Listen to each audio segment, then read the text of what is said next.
देखिए, ये अमित शाह से हमारे को सीखना नहीं है, हिम्मत है नहीं है। हिम्मत भारत के 133 करोड़ जनता में थी और रहेगी। सवाल ये पैदा होता है कि आप एक अनकॉन्स्टिट्यूशनल कानून बनाने जा रहे हैं जो भारत के संविधान के आर्टिकल 14, आर्टिकल 26, 25 और 29 का ग्रेव वायलेशन है। आप जो प्रोटेस्ट जो चल रहा है, देखिए बीजेपी के पास लोकसभा में मेजॉरिटी नहीं है। ये अनकॉन्स्टिट्यूशनल जो बिल बीजेपी ला रही है, जिससे वो हमला कर रहे हैं मुसलमानों के मस्जिदों पर, दरगाहों पर, खानखाहों पर, ग्रेवयार्ड पर और इवैक्यू वक्फ प्रॉपर्टीज के ऊपर, और लिमिटेशन एक्ट निकालकर, लिमिटेशन एक्ट अप्लाई करके, और दूसरा जो कलेक्टर या सुपीरियर ऑफिसर का प्रोविजन लगाए, ये सब इस बात को बताते हैं कि उनका मकसद वक्फ प्रॉपर्टीज को बचाना नहीं है, वक्फ प्रॉपर्टीज से कब्जेदारों को निकालना नहीं है, वक्फ प्रॉपर्टीज के रेवेन्यूज बढ़ाना नहीं है, ना वक्फ का कुछ फायदा करना है। सिर्फ और सिर्फ अपनी आरएसएस हिंदुत्व की आइडियोलॉजी के तहत इस बिल को कानून की शक्ल में देना चाह रहे हैं। लोकसभा में मेजॉरिटी नहीं है। जब तक चंद्रबाबू नायडू, नीतीश कुमार, चिराग पासवान और जयंत चौधरी का सपोर्ट नहीं रहेगा, ये बिल तो पास ही नहीं होगा। अब अगर इस तरह का अनकॉन्स्टिट्यूशनल बिल, जिसको सरे से कश्मीर से लेके भारत के हर रियासत में, हर प्रदेश में मुसलमानों ने इस बिल का इसको रिजेक्ट किया है, अगर ये कल कानून बनेगा तो कभी भी भारत का मुसलमान चंद्रबाबू नायडू को, नीतीश कुमार को, चिराग पासवान को, जयंत चौधरी को माफ नहीं करेगा।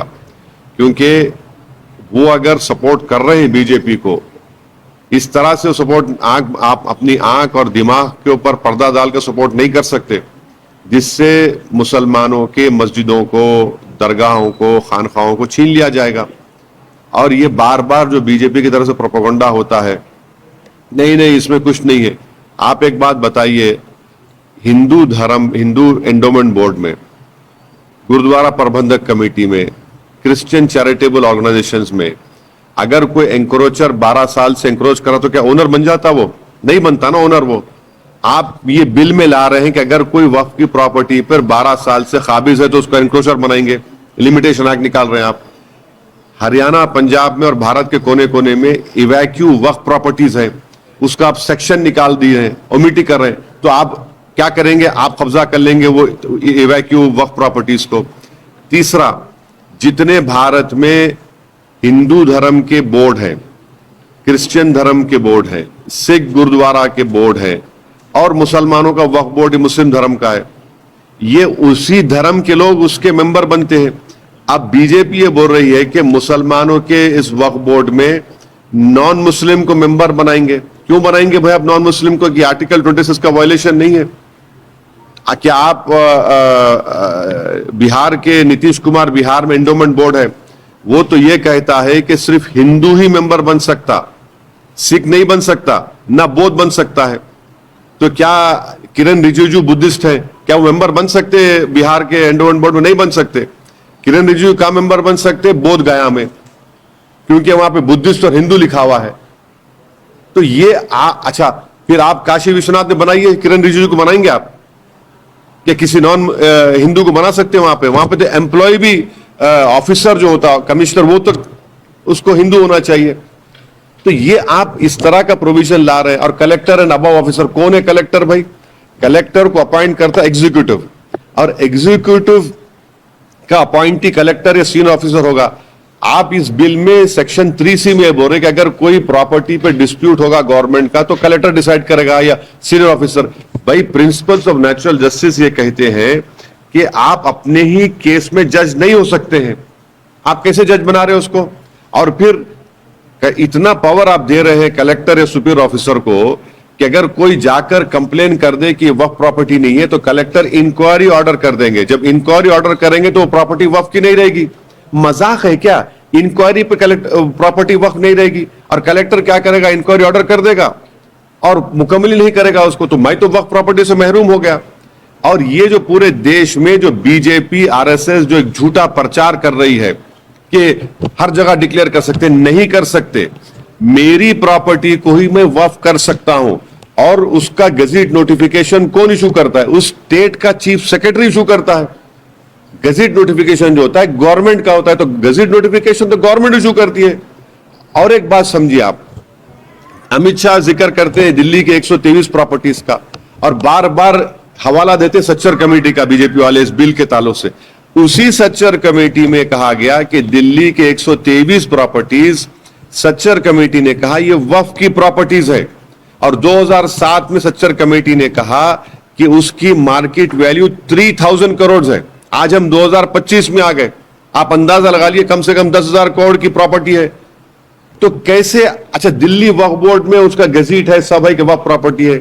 दिल्ली की सरकार बोलती है नहीं ये वक्फ प्रॉपर्टी नहीं है। तो आप क्या कर रहे हैं? उन प्रॉपर्टीज को छीनना चाह रहे हैं। कलेक्टर या सुपीरियर ऑफिसर बैठेगा, कौन सा कलेक्टर कौन सा सुपीरियर ऑफिसर गवर्नमेंट के खिलाफ जाएगा, और वो भी बीजेपी की गवर्नमेंट। और एक बात समझिए, अभी वक्फ बोर्ड में इलेक्शन होता है एमएलए कैटेगरी का, एमपी का, मुतवल्ली का और बार काउंसिल का। आप इलेक्शन को ही खत्म कर दे रहे। क्यों खत्म कर रहे हो? इलेक्शन के खिलाफ क्यों बीजेपी? डिक्टेटरशिप के खिलाफ, मालूम आप डिक्टेटरशिप जाते हैं, इलेक्शन खत्म कर दे रहे। अच्छा, अगर कोई वक्फ बोर्ड का चेयरमैन मेंबर्स नॉमिनेट होंगे, गवर्नमेंट नॉमिनेट करेगी, किसको नॉमिनेट करेगी? अपने तमाम जोकरों को। अच्छा, चेयरमैन को हम हटा भी नहीं सकते इस बिल में। मैं भारत की पार्लियामेंट में, भारत की विधानसभा में मैं एक चीफ मिनिस्टर को, स्पीकर को बाय मोशन हटा सकता हूं, मगर वक्फ बोर्ड में बीजेपी बोल रही नहीं आप चेयरमैन को नहीं हटा सकते। अच्छा, फिर हर स्टेट वक्फ बोर्ड, हर एक स्टेट वक्फ बोर्ड में जो की प्रॉपर्टी होती है मुतवल्ली की, उसका इनकम का 7% आपको स्टेट वक्फ बोर्ड देना पड़ता, आपने उसको भी कम कर दिया, उसको भी कम कर दिया। आप ये बताइए कि एंक्रोचमेंट्स निकालने, बोलते वक्फ प्रॉपर्टी में कब्जा हो रहा है। अच्छा, कब्जा हो रहा है मानते चलिए, तो जब मुख्तार अब्बास नकवी मंत्री थे, उन्होंने लोकसभा में एक बिल को इंट्रोड्यूस किया था एंक्रोचमेंट्स को हटाने के लिए वक्फ बोर्ड। बीजेपी ने उस बिल को विड्रॉ क्यों कर लिया? विड्रॉ क्यों कर लिया आपने? अच्छा, आखिरी बात, फिर ये बोलते कि नहीं नहीं, अमित शाह बोल रहे कि इस वक्फ ट्राइब्यूनल के खिलाफ कोर्ट को नहीं जा सकते। कितना झूठ बोलते हैं अमित शाह, देश के गृह मंत्री रहकर इतना झूठ बोलते हैं। ट्राइब्यूनल है वक्फ ट्राइब्यूनल, भारत के संविधान के सेक्शन थे ट्राइब्यूनल बना, वक्फ का ट्राइब्यूनल है, इनकम टैक्स का ट्राइब्यूनल है, रेलवे क्लेमेंट्स ट्राइब्यूनल है, एनजीटी का ट्राइब्यूनल, ऐसे 14-15 ट्राइब्यूनल देश में काम कर रहे हैं। उसके और हिंदू एंडोमेंट बोर्ड के ट्राइब्यूनल्स हैं, उसके जजमेंट के खिलाफ आप रिव्यू पिटीशन डाल सकते हैं हाईकोर्ट में। अमित शाह झूठ बोल रहे, जा नहीं सकते, रिव्यू पिटीशन डालिए ना। क्या एनजीटी के जजमेंट के खिलाफ नहीं डाल सकते आप? क्या इनकम टैक्स ट्राइब्यूनल के खिलाफ नहीं डाल सकते आप? देश को गुमराह कर रहे हैं, झूठ बोल रहे हैं अमित शाह। और इस अभी इस बिल में प्रपोज क्या कर रहे हैं कि वक्फ ट्राइब्यूनल में अभी आज की तारीख में डिस्ट्रिक्ट सीनियर जज को chief justice of the high court appoint करता है, तो वो चीफ जस्टिस के एडमिनिस्ट्रेटिव कंट्रोल में रहता है। बिल में अमित शाह क्या कर रहे हैं, मोदी क्या कर रहे हैं कि नहीं हम लोग रिटायर्ड जज को लाएंगे। अबे रिटायर्ड जज किसके कंट्रोल में होगा? फिर एक डिस्ट्रिक्ट जज जो सिटिंग है उसको क्यों निकालना चाह रहे हैं आप? आप किसी भी एतबार से वक्फ को बचाने के लिए नहीं, वक्फ को लूटने के लिए ये बीजेपी एनडीए की सरकार ये लुटेरों का काम कर रही है। ये छीनना चाह रहे हैं वक्फ की प्रॉपर्टीज को। सर्वे कमिश्नर है, सर्वे कमिश्नर को क्यों उठा रहे हैं आप लोग? सीनियर मोस्ट ऑफिसर है। तो ये पूरा का पूरा एक लूटने के लिए, इसको वक्फ अमेंडमेंट नहीं बोलना चाहिए, लुटेरा अमेंडमेंट कानून बोलना चाहिए, लूटने का।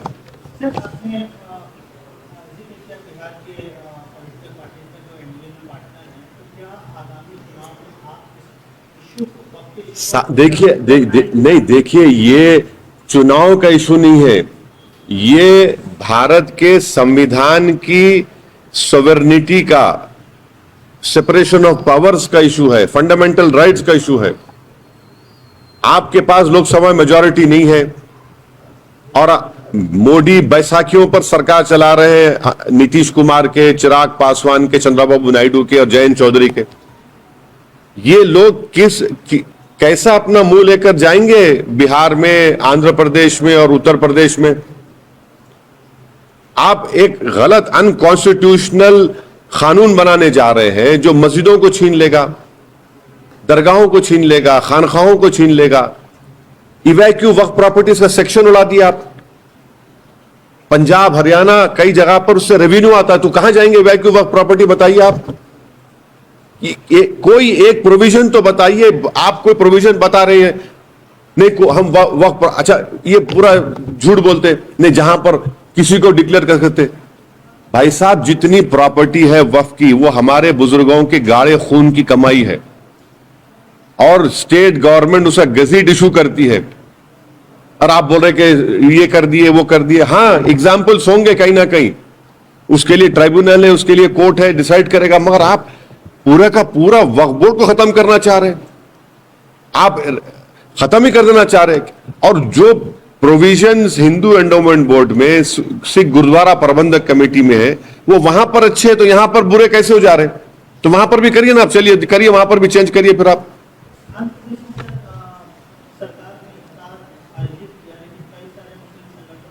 अरे हम हमारी जूती पे रखते हैं इस तरह के इफ्तार पार्टियों को, जो हमारी मस्जिदों को छीनना चाह रहे, हमारी वक्फ की प्रॉपर्टी को छीनना चाह रहे। देखिए, वक्फ जो है पब्लिक प्रॉपर्टी नहीं है, गवर्नमेंट नहीं दी उसको। बीजेपी हमारे हिंदू भाई बहनों को भटका रही है। वक्फ की प्रॉपर्टी हमारे बुजुर्गों की है, और जब वक्फ कोई करता है, हिंदू धर्म में आप दान करते हैं किसी देवी के नाम पर, किसी भगवान के नाम पर, किसी मंदिर को, तो उसका मालिक कौन होता है? देवी और भगवान हो जाते हैं ना, यहां पर अल्लाह होता है। अब बीजेपी क्या बोलती है? नहीं नहीं, फिर मुस्लिम महिलाओं का हक मार खा जाएगा। अरे भाई, जब कोई आदमी अपनी प्रॉपर्टी को, भारत के संविधान में आर्टिकल 300, प्रॉपर्टी मेरा राइट है, मैं अपने धर्म को दे रहा हूं, किसी देवी के नाम पर, किसी मंदिर के नाम पर, किसी वक्फ के नाम पर दे रहा हूं, उसका मालिक तो अल्लाह हो गया ना।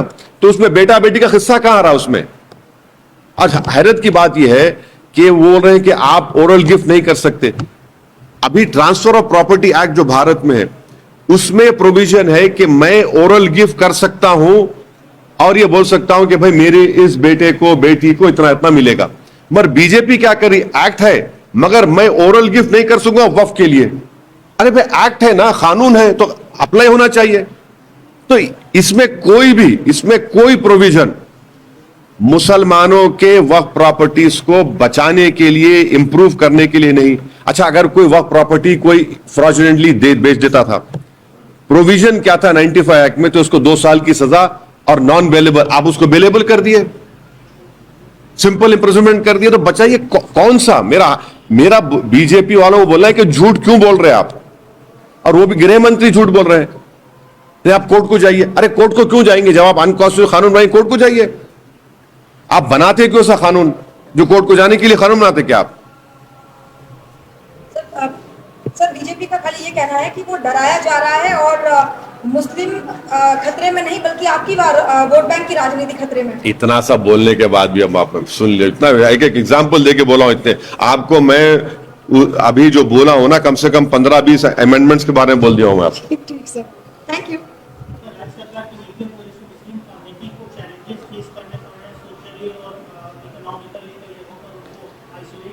आप एक देखिए, एक स्टैंड अप कॉमेडियन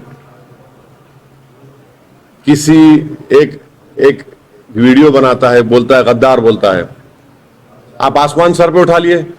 और वही महाराष्ट्र में हमारे प्रॉफिट मोहम्मद सल्लल्लाहु अलैहि वसल्लम के बारे में एक महाशय भी बोला बेकार है, वो अनाप शनाप बकने की कोशिश किए, आप अरेस्ट नहीं करते?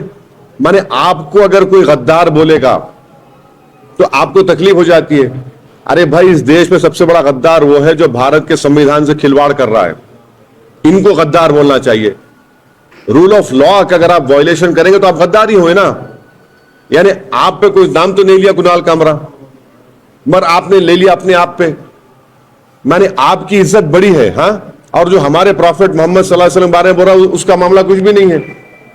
अच्छा, जाके लोग अंदर तोड़ दिए पूरा उस जहां पर उसने वो स्टैंड अप कॉमेडी किया। नागपुर में इरफान अंसारी एक लड़का है, इटारसी ट्रेन को बैठ रहा था, उसको मार मार के कत्ल कर दिया, उसका मर्डर कर दिए। उनका घर तोड़े फडनवीस, दूसरे 2 एक्यूज का घर तोड़ दिए। जो इरफान अंसारी को जो मर्डर करे, उनका घर तोड़े आपने? नहीं तोड़ा आपने। कल दरगाह है, दरगाह में चढ़ के 3 दिन पहले संघ परिवार के लोग दरगाह में चढ़ के झंडा निकाल दिए और बोल दिए कि वो दरगाह नहीं थी। कुछ करेंगे उनके बारे में? अरे भाई, आप संविधान की धज्जियां उड़ा रहे हैं। फ्री स्पीच को तो आप खत्म करके रख दिए। आप मुसलमानों को गाली दो, जो आपके पॉलिटिकल अपोनेंट्स हैं उनके खानदान को गाली दो, मगर हमको कुछ नहीं बोल सकता, हमारा तो उंगली नहीं उठा सकते। क्यों भाई, आप क्या भगवान है? आप कौन है? आपको कुछ नहीं बोलेगा, आपको तो बोला भी नहीं वो, मगर आपने अपने आप पे ले लिया। और ये पूरा आपने दिखा दिया कि इस देश में, महाराष्ट्र में रूल ऑफ लॉ नहीं है। आप सबको गाली दे सकते, खासतौर से मुसलमान को, उनकी मस्जिदों को, पॉलिटिकल अपोनेंट्स को, मगर आप रूलिंग पार्टी को कुछ नहीं बोल सकते। आप जैसा बोलेंगे तो हम बुलडोजर भिजा देंगे। ये तो आपका selective application of the law है, जो संविधान को कमजोर करेगा।